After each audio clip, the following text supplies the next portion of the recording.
今日係6月21號國際瑜伽日，大家分享我點樣入行。鍾意瑜伽嘅你，應唔應該都入行教瑜伽？快啲 send 呢條片俾你嘅身邊嘅 friend。究竟要諗到幾透徹，你先至夠膽行出第一步呢？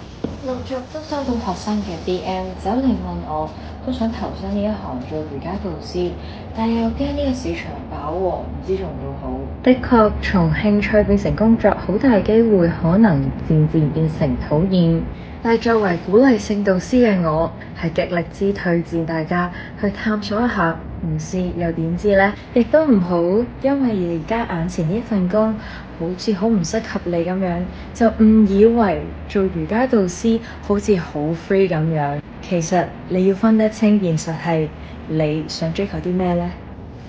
建議第一步可以讀咗200 course 先，之後就兼職教班，睇下自己係咪真係熱愛教學。喺呢個過程中反思一下自己付出嘅時間心血，能唔能夠換俾你嘅生活成正比，滿唔滿意？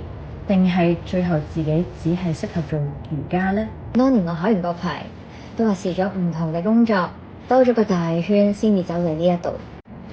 幸運嘅我明白到揾到自己熱愛做嘅事情咧，真係唔容易。希望大家都揾到自己嘅熱情，記住想做就即刻行動㗎啦！你已經贏咗99% 嘅香港人㗎啦！國際瑜伽日，我期望更多人愛上瑜伽，希望你喺我課堂上面揾到自己嘅滿足感，享受呢段身心靈旅程。